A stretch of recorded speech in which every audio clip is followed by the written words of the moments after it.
আসসালামু আলাইকুম। Hello and welcome back to my new lesson. Is English পাঠশালার আজকের ভিডিওতে তোমাদের সবাইকে স্বাগতম। আজকে আমরা used to, be use to এবং গেট ইউজ টু নিয়ে আলোচনা করব। তো শুরুতেই আমরা বেসিক বিষয়গুলো জেনে নিব। কখন ইউজ টু ব্যবহৃত হয়, বি ইউজ টু ব্যবহৃত হয় এবং গেট ইউজ টু ব্যবহৃত হয়। Let's get started. তো আমি কি বলে রাখি, use to, be use to এবং গেট ইউজ টু নিয়ে অনেকের মধ্যে নানা রকম কনফিউজ তৈরি হয় যে এগুলার উত্তর কি একই কিনা। বাট এগুলোর মধ্যে তুমুল একটা পার্থক্য রয়েছে, আমরা এগুলো দেখব। প্রথমে দেখো ইউজ টু স্ট্রাকচারটা দেখো, subject plus use to plus base form বসবে সবসময়। অতীতে যে কাজ নিয়মিত হতো কিন্তু এখন আর হয় না, এই ক্ষেত্রে আমরা ইউজ টু ব্যবহার করব। যেমন I use to play football everyday. আমি আগে প্রতিদিন ফুটবল খেলতাম কিন্তু এখন আর খেলি না। She used to live in Dhaka. সে আগে ঢাকায় থাকতো, বাট এখন আর সে ঢাকাতে থাকে না, কিন্তু সে আগে নিয়মিত ঢাকাতে থাকতো। তো এই ক্ষেত্রে ইউজ টু ব্যবহার করা হয়। ইউজ টু সবসময় পাস্ট হ্যাবিট অর স্টেট বোঝায়। বি ইউজ টু স্ট্রাকচারটা দেখো, সাবজেক্ট প্লাস ভি।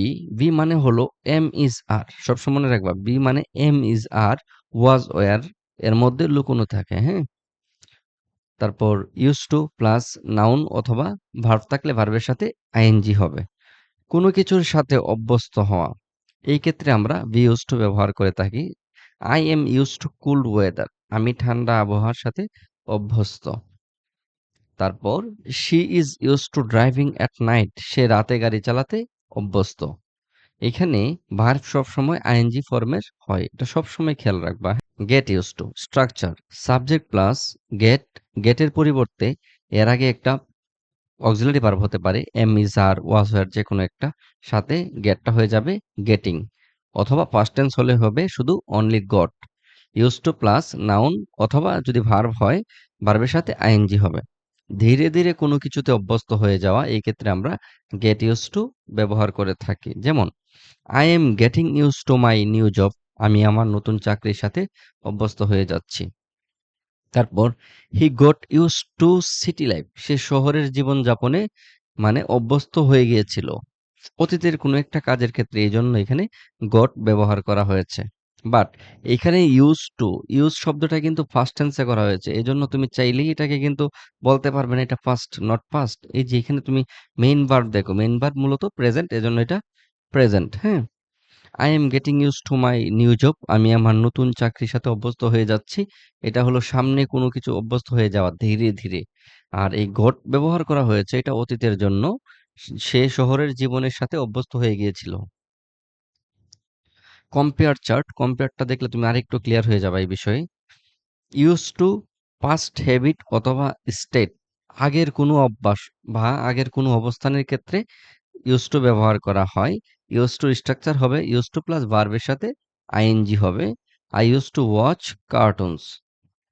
তারপর be use to be familiar with, মানে কোনো কিছুতে অভ্যস্ত।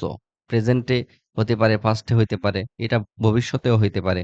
তো কোনো কিছুতে অভ্যস্ত থাকার ক্ষেত্রে বি ইউজ টু ব্যবহার করা হয়। বি ইউজ টু স্ট্রাকচার এখানে I am used two walking up early. আমি সকালে হাঁটতে অভ্যস্ত। গেট ইউজ টু ব্যবহৃত হয় বিকামিং ফ্যামিলিয়ার, মানে সামনে বা আস্তে আস্তে অভ্যস্ত বা ধীরে ধীরে অভ্যস্ত হয়ে যাওয়ার ক্ষেত্রে গেট ইউজ টু ব্যবহার করা হয়। Get use to noun plus verb, verb যদি হয় ভার্বের সাথে আইএনজি হবে। Example she is getting used to her new school. সে তার নতুন স্কুলে আস্তে আস্তে অভ্যস্ত হয়ে যাচ্ছে। তো এখানে চারটা ফিল ইন দ্য ব্ল্যাঙ্কস দিয়েছি, তোমরা অবশ্যই চারটা নিজে নিজে প্র্যাকটিস করবে, আশা করি তোমরা পারবে।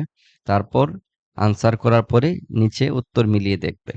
Thank you for watching this video. যারা আমার এই ভিডিওটি ফেসবুক থেকে দেখতেছো অবশ্যই লাইক এবং ফলো করে দিবে, এবং যারা ইউটিউব থেকে দেখতেছো অবশ্যই চ্যানেলটিকে সাবস্ক্রাইব করে দিবে। তো আল্লাহ তাআলা তোমাদের সবাইকে ভালো রাখুক। আবার তোমাদের সাথে দেখা হবে নতুন কোনো দিনে, নতুন কোনো ভিডিওতে। আসসালামু আলাইকুম রাহমাতুল্লাহ।